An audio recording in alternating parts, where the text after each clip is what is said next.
This week's Torah portion begins Parashat Shemini by talking about on that 8th day, B'Yom HaShmini, Moses calls Aaron and his sons, the elders of Israel, to offer burnt offerings to God.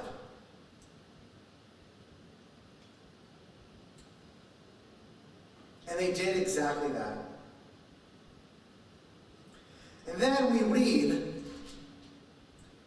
the beginning of chapter 10 of the book of Leviticus. Vayichu v'nei Aaron Nadav ve'Avihu ish machtato v'inu vahem ish ve'yasimu aleha k'tor ve'yakrivu lifnei Adonai ish zara asher lo tziva otam v'tetzeh ish melifnei Adonai v'tochal otam v'yamutu lifnei Adonai.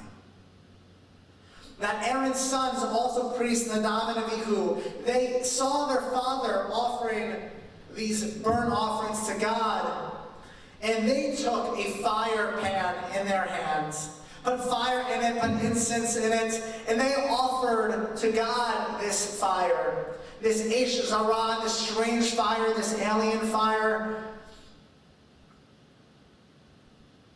But God had not commanded them to do so.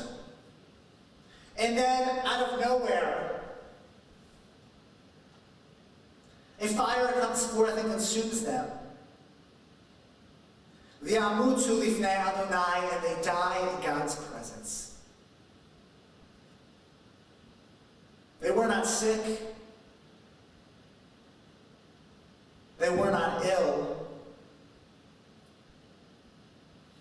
But the immediacy of the loss, the sudden nature of it, caught the entire community, the people of Israel, off guard.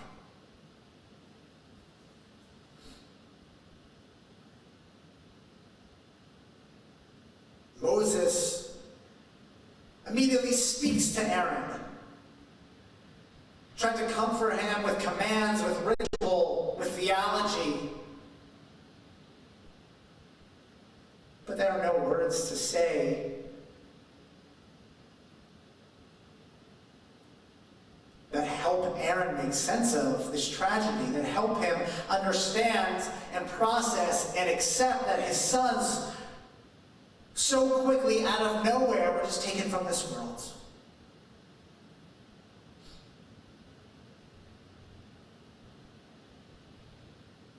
And the Torah tells us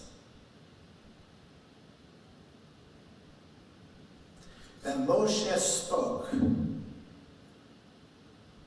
but Vayidom Aharon, Aaron, upon hearing of the loss of his loved ones, Aaron was silent. Traditional commentators or Mefarshim try to suggest that his silence was a form of acceptance. Aaron, the high priest, the ritual and religious leader of the people of Israel, was not prepared to question God, challenge God. Silence, the Talmud says, is tantamount to consent. So he consented, he accepted, and said, if God did this, V'yamutu lifnei Adonai, if they die in God's presence, then I will not question.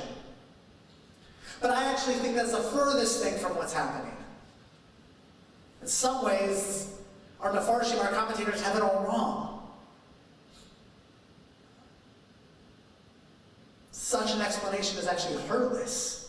It refuses to sit with the emotions that we feel when we're mourning, when we are grieving, especially when we experience the sudden and tragic loss of a loved one, of a family member, of a relative, of a friend, of a community member.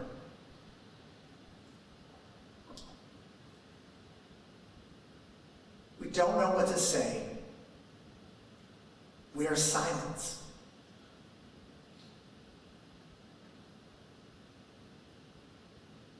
Aaron was silent because he had no words. Because there were no words to make sense of this. There were no words to make it all okay. And Aaron was silent because when somebody dies, we all are silent. Traditionally, at a time of normalcy when we would gather in person at a Shiva home, traditionally, halakha, Jewish law, tells us that it is not a place to schmooze. It's not even a place to speak and offer condolences to the mourner. Traditionally, we're told that we sit in silence, in an uncomfortable silence, and we wait for the mourner to speak.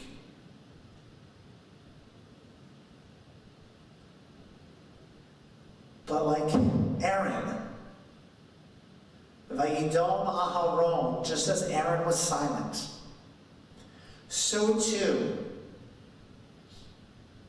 we are silent. Midrash Tanachuma adds that Aaron's wife Elisheva, Nadav and Avihu's mother, was on this highest of highs, never experienced a greater joy than seeing her sons be anointed as priests and perform offerings alongside their father, and then is grief-stricken when hearing this news. Like her, we are grieving. Like her, we are grief-stricken. And like Aaron, we have no words. There are no words to make sense of this, any of this. There are no words that help us accept it. There are no words that relieve the pain, the heartache, and the grief that we feel at this moment. For members of our community who are currently in mourning,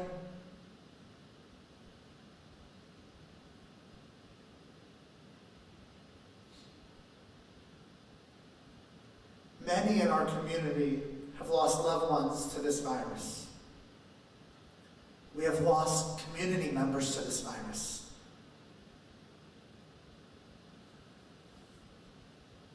And like Aaron, we find ourselves silent because there are no words. When there are no words, we're taught to simply be present. When somebody is grieving, when somebody is mourning, there are no words to make it better, but our presence is what helps them carry on. That's why when somebody is saying Kaddish, you have a minyan of 10 Jews, a quorum of 10, so that people have shoulders to cry on, to lean on, people to lift them up when they have fallen, when they are in the lowest of lows, hands to hold on this scary journey going forward. One of the reasons traditionally we're told that we are silent in a Shiva house is because our words are not enough, our words are insufficient, but our presence is what is important. Our presence is what matters. That's how we comfort each other.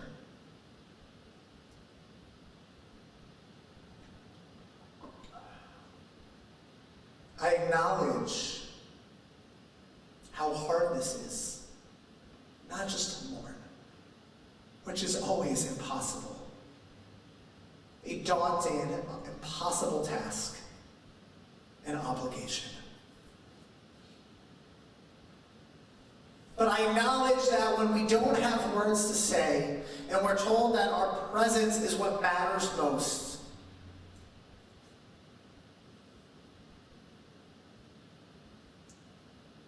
that when we can't be physically present,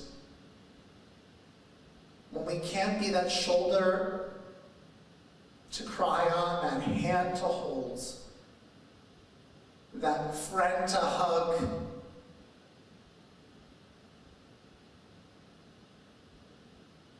we wonder how we mourn, how we support each other through periods of mourning, how we lift people up from this lowest of lows. We're trying to be present over live stream, over Zoom. We're trying to make a minyan virtually. We're trying to FaceTime and Skype with our loved ones, with family, with friends. But in this world of isolation and quarantine, in this reality of social distancing, when we cannot be present, we know that we cannot be silent. We're silent because we have no words, but our silence is supposed to be enough because our presence will suffice. But when we cannot be present, we realize that our words are what matter most. When we cannot be present, we realize that silence is insufficient. When we cannot be that shoulder to lean on, our words must lift somebody up. When we cannot be that hand to hold, our words must be what people hold on to.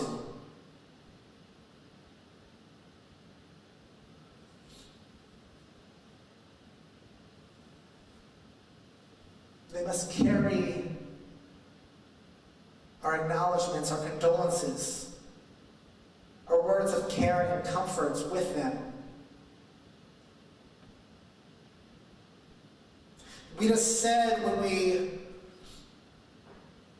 chanted Torah, we said the blessing for Torah study, la'asok b'divrei Torah, that there's holiness, adding holiness to our lives, and busying ourselves, consuming ourselves with the words of Torah.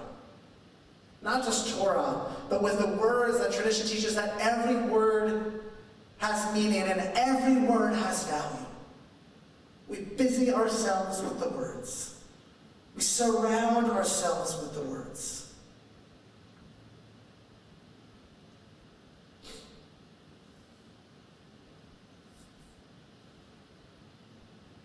That blessing is a reminder of how much words matter.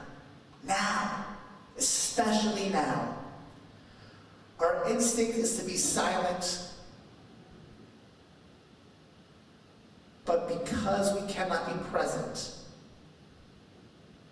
we especially cannot be silent.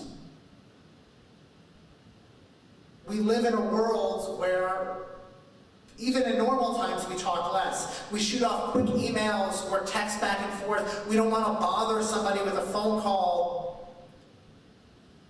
But now our words are what matter most.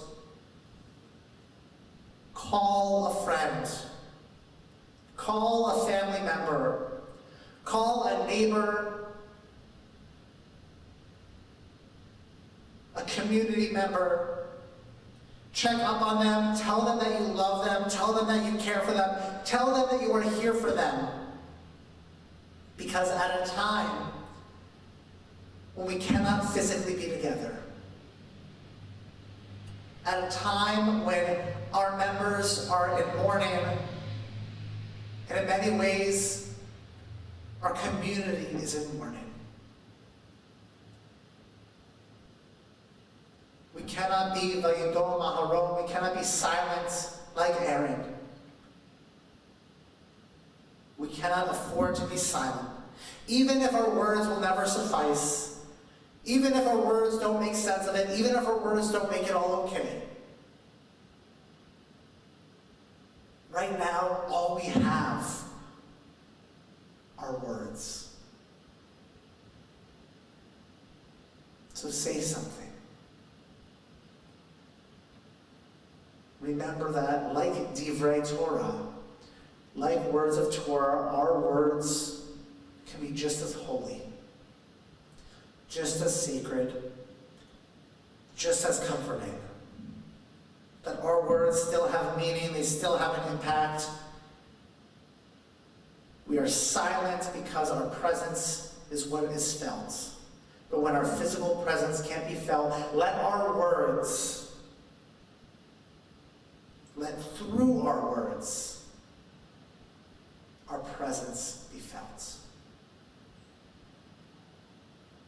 Through our words, let our presence be felt. Let us support each other through our words. Let us reach out and call and check in, even if there are no words to say. Let us support each other through our words, and someday soon, God willing, we will once again be able to support each other through through our physical presence. Shabbat Shalom.